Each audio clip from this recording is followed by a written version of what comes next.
Hey, what's up everybody? Welcome back to the channel. My name is Dan and this is episode 16 of the Diamond Stars set. So in episode 15, we had some phenomenal cards that I shared with you. And each card was a little work of art in my opinion. So 4 players, none of them being Hall of Famers, but I think it just goes to show you can collect cards of non-Hall of Famers and still enjoy them. So we covered Marvin Owen. We also covered Sam Leslie. We moved on to Earl Grace, and then we finished up with Hal Trotsky. Now, for this episode, again, none of these players are Hall of Famers. The last 2 cards, though, however, I really enjoy. So let's start off with the first card, though, and that is of Ossie Bluege. And so Ossie Bluege was born in 1900 in Chicago, Illinois. In 1922, Ossie made his major league debut as a third baseman for the Washington Senators. Bluege played in the majors for 18 years, and his entire career was spent playing for the Senators. He was the starting third baseman during the 1924 World Series, where the Senators were the champions. He also helped the Senators win the 1925 pennant and the pennant in 1933. In 1935, he was selected for the American League All-Star team. Bluege's career batting average was .272, and he had a .961 fielding percentage. After his playing days were over, he stayed on with the Senators and Twins organizations for 50 years, either as a coach, manager, director, or comptroller. He's also credited with the scouting and signing of Harmon Killebrew.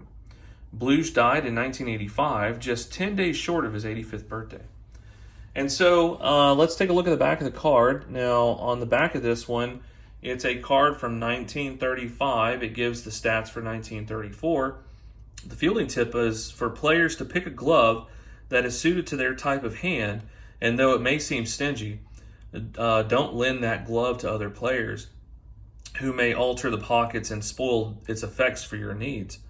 On the front of the card, it's got Ossie in the foreground in his Washington Senators uniform, and then what appears to be another building in the background. He's in his backswing. So that's what I enjoy about that card.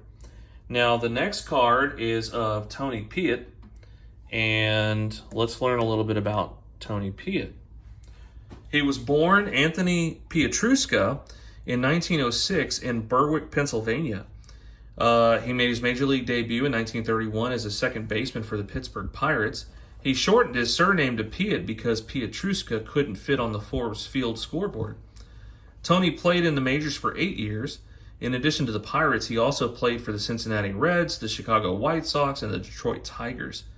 His best years were with the Pirates. In 1932, he was second in the National League in stolen bases. That year, he also played the most games, which was 154, out of any player in the National League. In 1933, his .323 batting average was the third highest in the National League. His lifetime batting average was .277, and Tony Piet died in 1981 at the age of 74.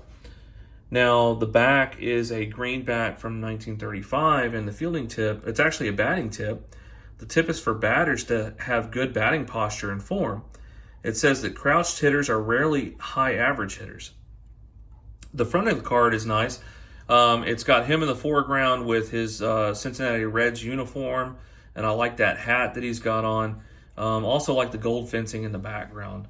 So that's what I like about Tony Piet. Card number 72. Card number 73 is of a personal favorite card in this group of mine, and that is of Fritz Ostermueller. Born Frederick Ostermueller, born in 1907 in Quincy, Illinois, he made his major league debut in 1934 as a pitcher for the Boston Red Sox. Ostermueller pitched for a number of teams in addition to the Red Sox. So in 1941, he was traded to the St. Louis Browns. In 1943, he was pitching for the Brooklyn Dodgers. And by mid-season 1944, he had been traded to the Pirates and stayed with the team until 1948.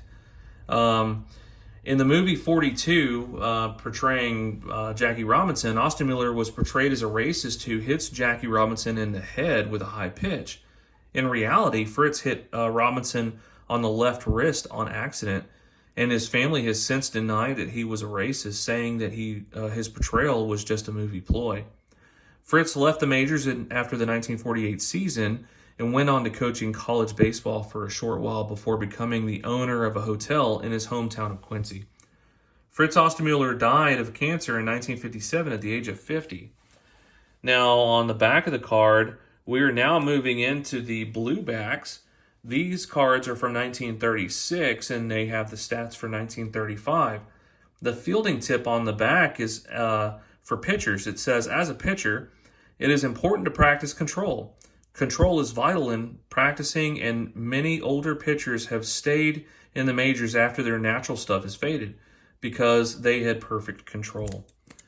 Now, the front of the card is a beautiful card. It's got Fritz in the foreground with his Red Sox uniform on. I like how he's got that one sleeve, that pitching arm sleeve rolled up.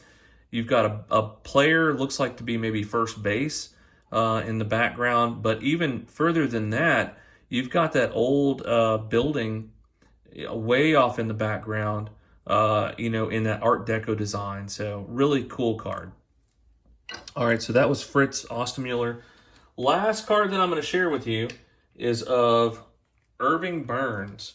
And so let's go ahead and get Irving Burns in there. Now, Irving Burns, he was born Jack Burns in 1907 in Cambridge, Massachusetts. He made his major league debut in 1930 as a pitcher for the St. Louis Browns. Burns pitched for the Browns until 1936 when he was traded to the Tigers. At the end of that season, he was sent back down to the minors where he spent the remainder of his playing career. Following his time in the minor leagues, Irving went on to have a coaching and scouting career with the Red Sox. As a New England-based Red Sox scout, he is credited with recommending and signing Carlton Fisk in the 1967 draft. Irving Burns died in 1975 at the age of 67.